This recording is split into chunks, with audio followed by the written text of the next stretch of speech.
chaque citoyen congolais est concerné et doit exiger une véritable alternance démocratique.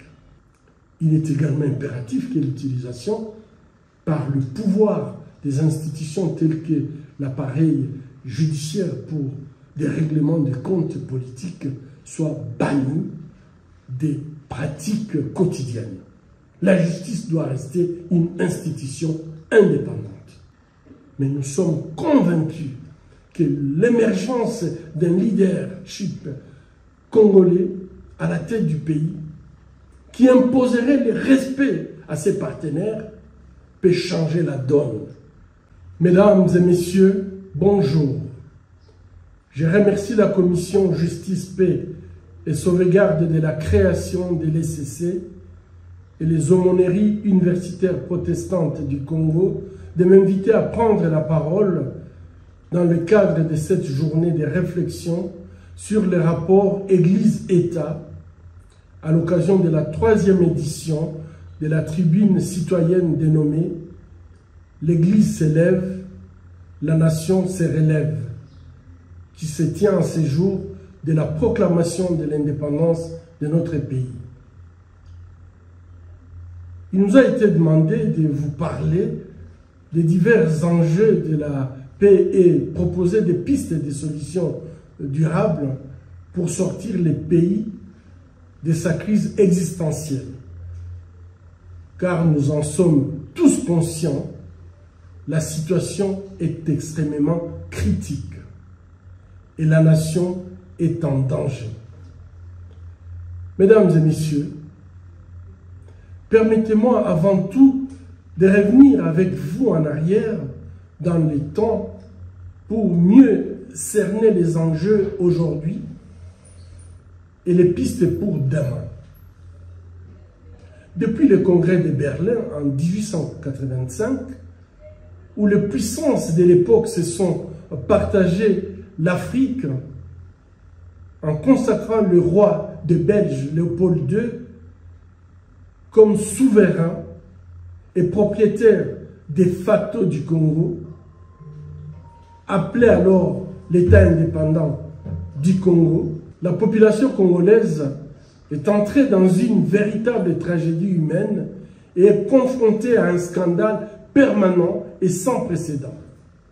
En effet, fin 19e siècle, le monde dit civilisé connaît une véritable révolution industrielle apportant progrès et confort aux uns, mais le cœur de l'Afrique est lui mis à sang, soumis à l'esclavage et au travail forcé pour faire main basse sur ses ressources et répondre aux besoins en matière première tels que le caoutchouc, ivoire, cuivre, diamant, or et j'en passe. Ce système de prédation brutale des richesses naturelles et minières par les souverains belges va être à l'origine d'un grave déclin démographique au Congo. On ne parlera pas aujourd'hui de main coupée avec toutes les conséquences. Le Congo devenu une colonie sous l'administration de l'État belge, les Congolais continuent de subir un système d'exploitation basé sur la discrimination, les abus et la violence institutionnalisée. Durant cette époque qui englobe les 2 guerres mondiales, les ressources stratégiques du sous-sol congolais continueront de jouer un rôle clé et le Congo répond toujours présent aux besoins de l'Occident. Malheureusement, les Congolais toujours absents aux grands défis géopolitiques et stratégiques. Le cuivre est un élément indispensable de l'industrie de l'armement et l'uranium utilisé dans les bombes larguées sur Hiroshima et Nagasaki provenait de la province du Katanga, contribuant ainsi à mettre fin à la Deuxième Guerre mondiale et à ouvrir la voie à l'ère nucléaire. Mesdames et messieurs, l'esprit de Patrice Lumumba de bâtir un pays plus beau qu'avant, dans la paix, et les aspirations de la population congolaise à construire un pays indépendant et une démocratie souveraine n'auront enfin de compte duré que l'espace de quelques jours, du 30 juin au 17 juillet 1960. Ensuite, les affrontements entre puissances, la logique des rivalités et l'essor du monde bipolaire durant la guerre froide ont largement contribué à faire du maréchal Mobutu le nouvel homme fort du pays pendant plus de 30 ans. Si l'on doit lui reconnaître le mérite d'avoir façonné la myriade de peuples vivant en République démocratique du Congo, puis au Zaïre, en une véritable nation, son héritage est aussi intimement lié au mode de pouvoir, souvent appelé la kleptocratie, ou la forme de gouvernement fondée sur la corruption. À ce jour, plusieurs gouvernants congolais ne se sont pas affranchis de ces systèmes de prédation généralisée qui caractérisent la gestion des affaires publiques et minent toute crédibilité dans nos institutions, plongent l'écrasante majorité de la population dans la pauvreté et empêchent toute perspective sérieuse de développement économique et social.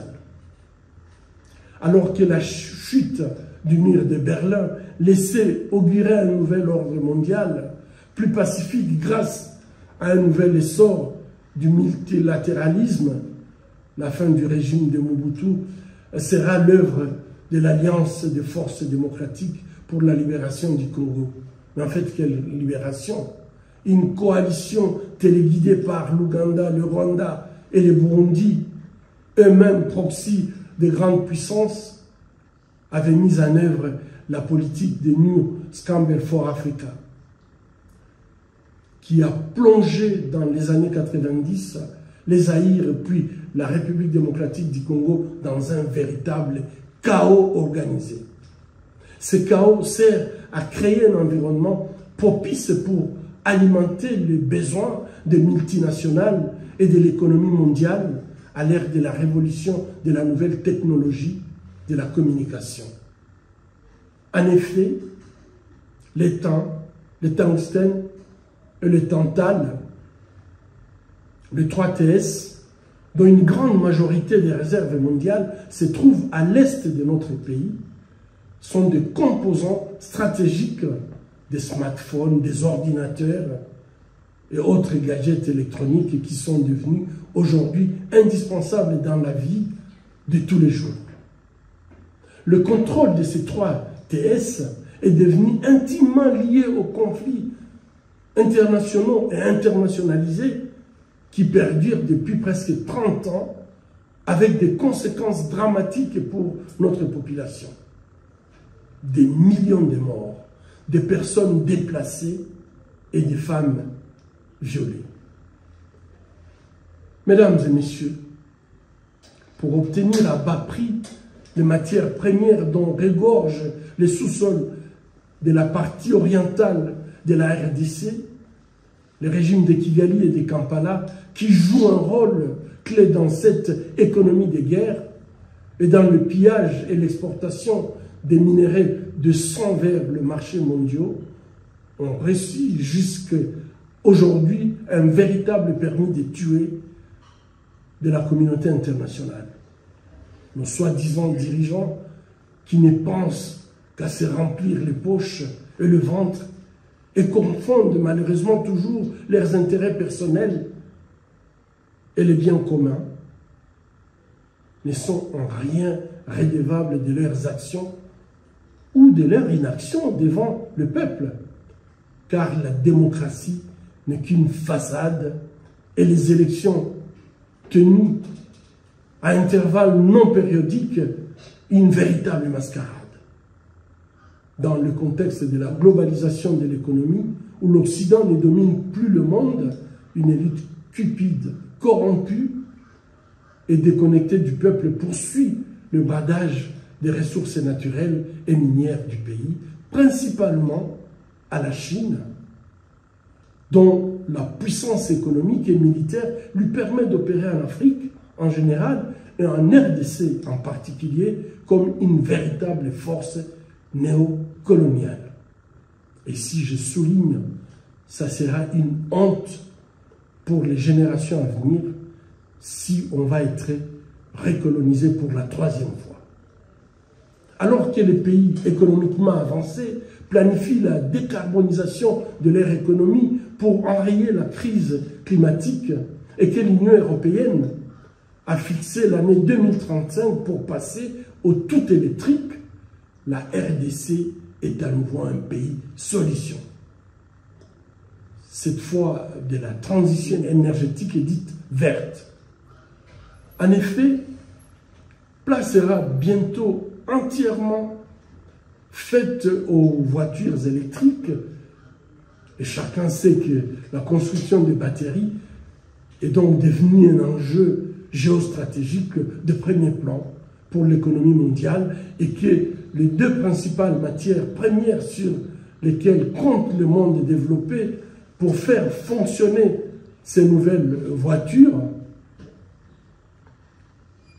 à savoir le lithium et le cobalt, se retrouvent en abondance en République démocratique du Congo. Il devient donc urgent de nouer un partenariat gagnant-gagnant, d'assurer un commerce transparent et responsable des minéraux et de garantir que leur approvisionnement ne soit pas lié au conflit, au travail des enfants, aux violences faites aux femmes et à la destruction du riche écosystème congolais. Mesdames et messieurs, nous sommes donc amenés à faire ce constat amer. Le Congo a été et est toujours l'objet de tous les appétits depuis 150 ans. Beaucoup d'intérêts sont en jeu pour faire main basse sur les ressources naturelles et les minéraux stratégiques du Congo, et beaucoup d'États et des multinationales gagnent au maintien de l'instabilité et du chaos organisé pour piller les pays. La énième agression de la coalition M23 RDF depuis novembre 2021 s'inscrit dans cette même optique.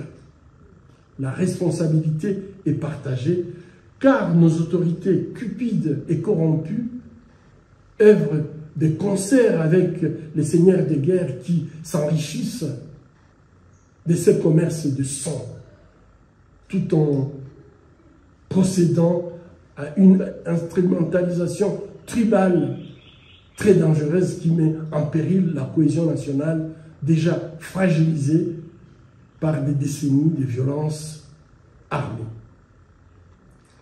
Ainsi, 63 ans après l'indépendance, notre pays ne peut toujours pas être considéré comme un État réellement indépendant et souverain.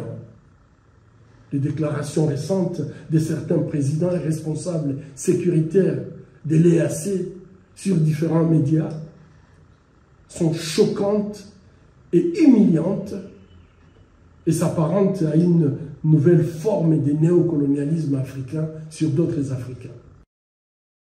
Comme l'a souligné le pape François lors de son récent séjour à Kinshasa, après le colonialisme politique, un colonialisme économique tout aussi asservissant s'est déchaîné.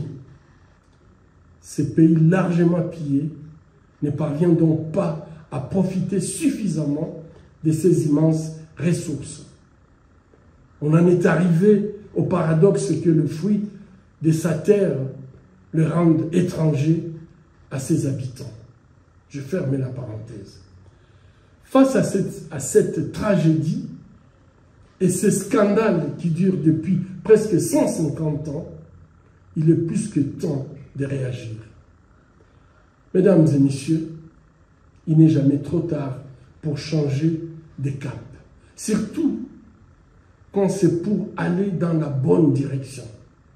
Le temps est venu de parler du relèvement de la République démocratique du Congo.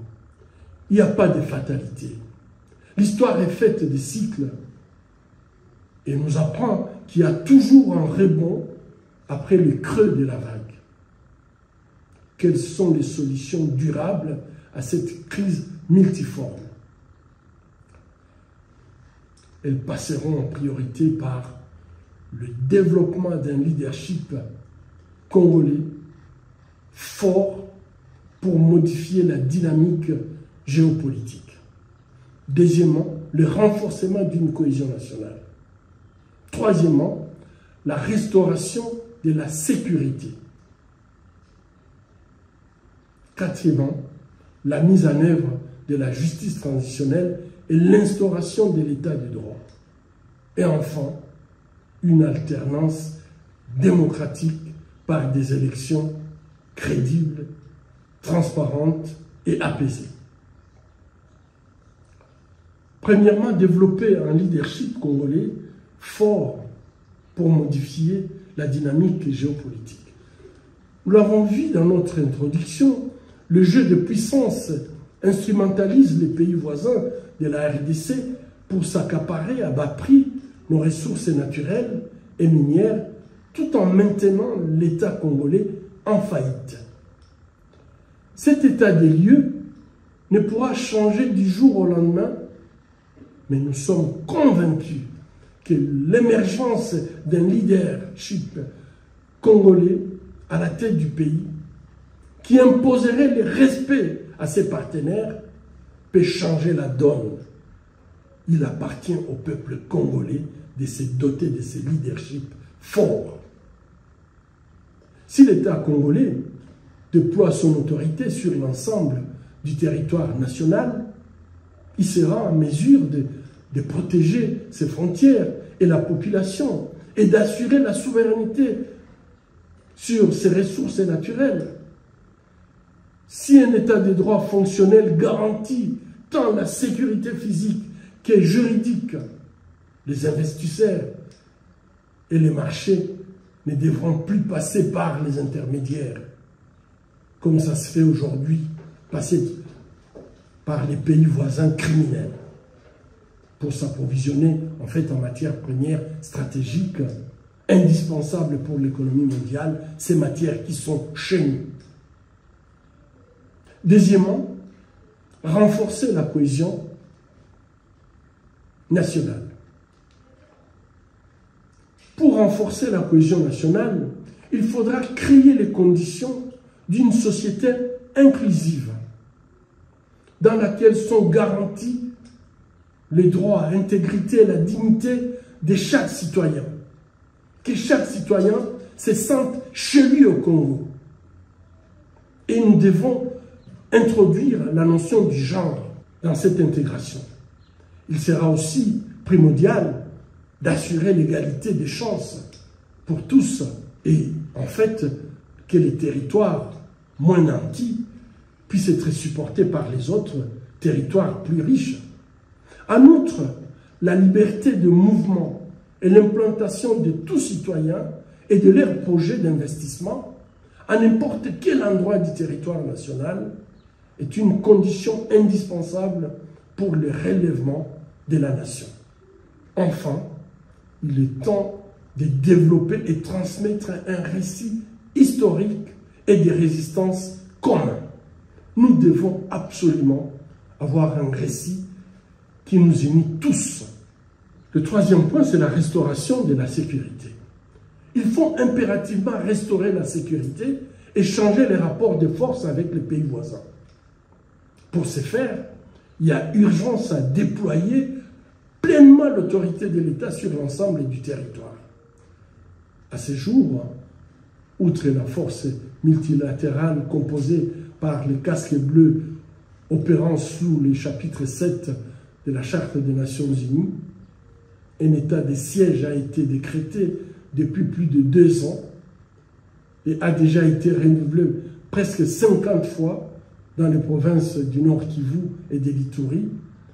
et les autorités congolaises ont multiplié les partenariats militaires, d'abord avec l'Ouganda et le Burundi, et plus récemment avec la nouvelle force régionale de la communauté des États de l'Afrique de l'Est dans le cadre du processus de Nairobi.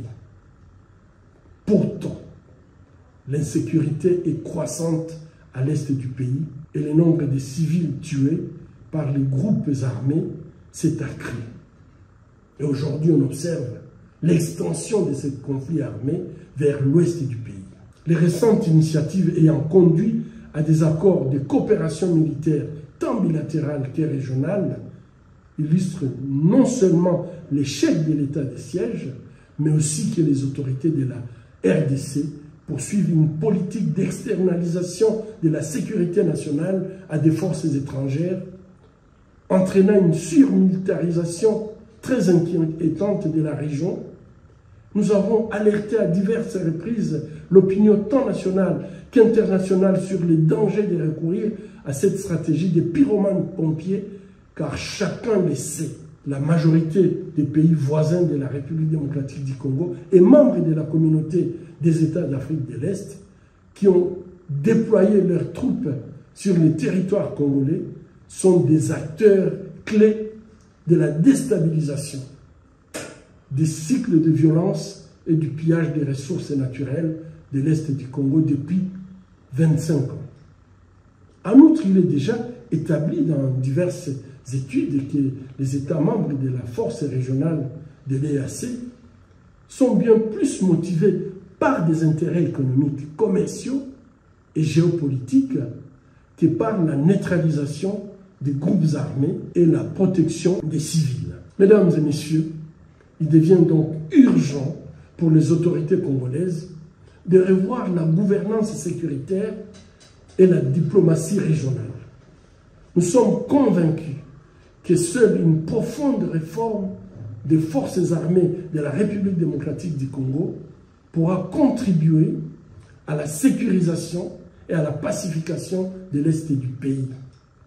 Cette réforme du secteur de la sécurité devra assainir l'armée, la police et les services de renseignement par un processus de vetting et une réelle volonté politique, et des moyens conséquents devront être alloués pour que les pays se dotent enfin des services de sécurité professionnels, opérationnels et respectueux des droits internationaux humanitaires et des droits humains.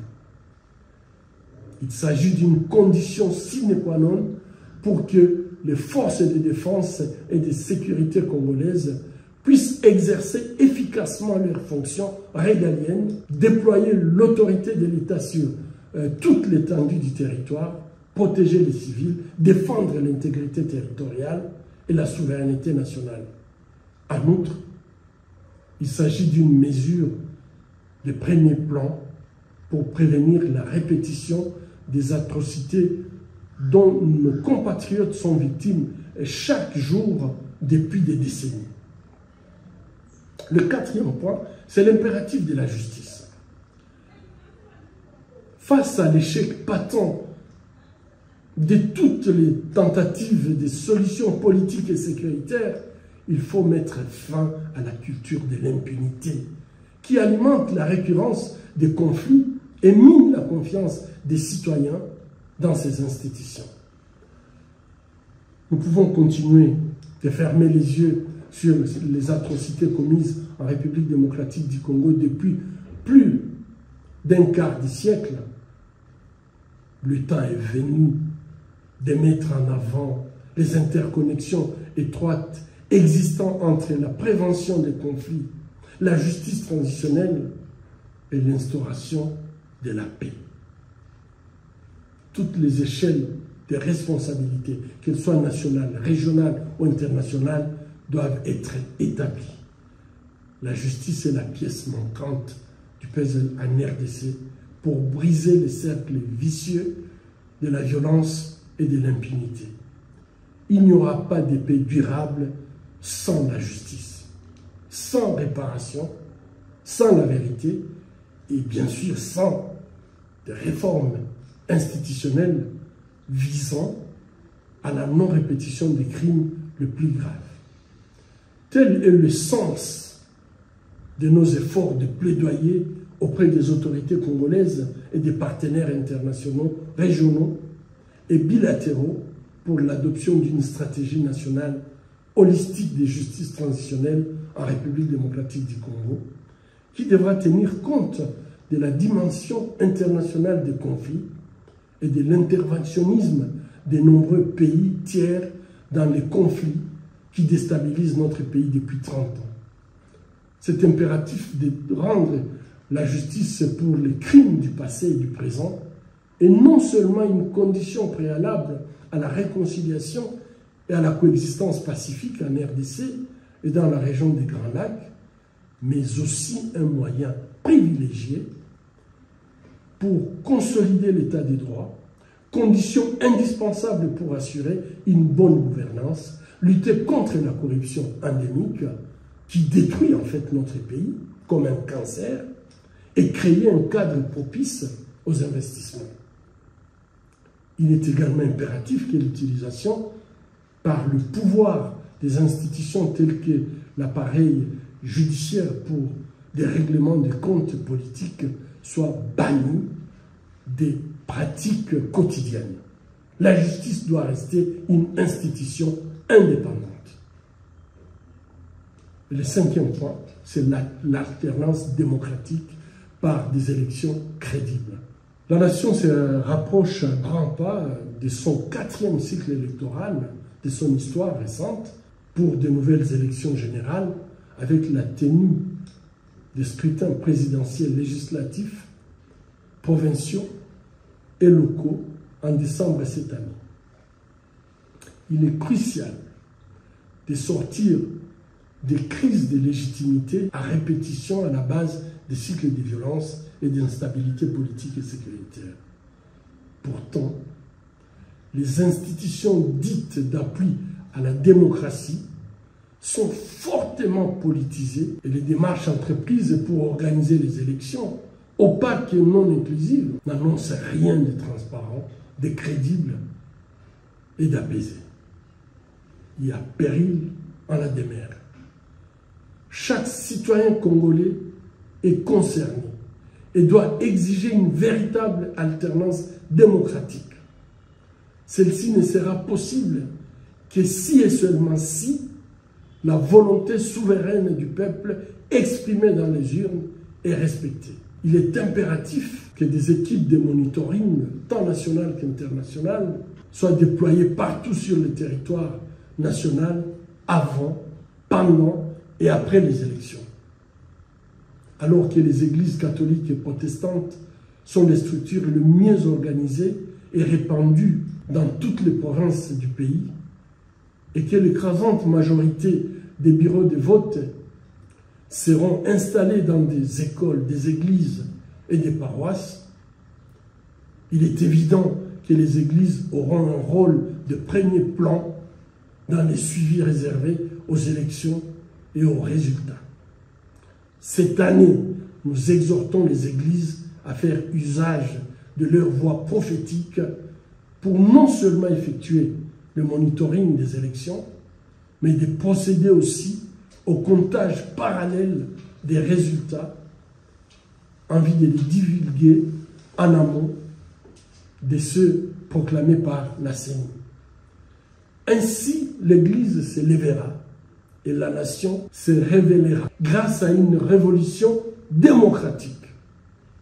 Mesdames et messieurs, en guise de conclusion, je tiens à souligner à nouveau que si de nombreux facteurs déstabilisateurs viennent de l'extérieur, ils ne sont rendus possibles que par la complicité de l'appareil politico-militaire congolais qui a sacrifié depuis des générations les intérêts du peuple et de la nation pour s'enrichir. Ce n'est qu'avec le retour de la sécurité, l'édification d'un état de droit et la consolidation d'une démocratie digne de ces noms que la RDC pourra enrayer l'économie des guerres à la base de la souffrance des communautés aussi bien à l'est qu'à l'ouest du pays et mettre fin au réseau de contrebande et des trafics liés à l'extraction et au commerce illégal des minerais.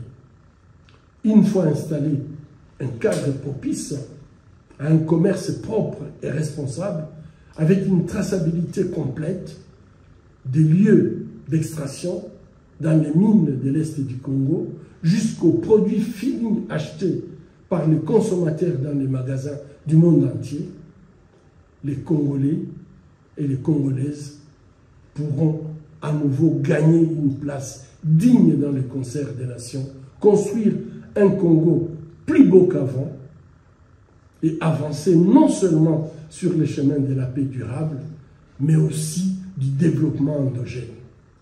Si nous gérons de manière soutenable le commerce des minerais stratégiques pour le besoin inhérent aux nouvelles technologies, Tintal, tungstène étant, le Congo pourra jeter les bases d'un partenariat gagnant-gagnant dans le cadre d'une globalisation économique responsable.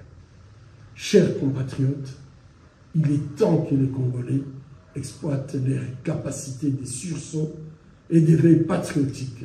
Nous ne pouvons plus sacrifier notre jeunesse en acceptant presque sous anesthésie l'inacceptable. Nous n'avons pas besoin d'un changement de narratif, mais bien d'un changement radical des paradigmes et des gouvernances orientées sur la satisfaction de l'intérêt général et la cohésion nationale. Femmes et hommes épris de paix, de justice et de démocratie, mobilisons-nous pour un leadership fort et responsable pour reconstruire un Congo nouveau grâce à une révolution démocratique et œuvrons ensemble à l'édification d'un monde plus égalitaire, plus prospère et plus pacifique dans l'intérêt de tous les Congolais et de l'Afrique. Merci pour les actions que vous allez entreprendre pour accompagner les chemins de la paix durable et de la démocratie en République démocratique du Congo.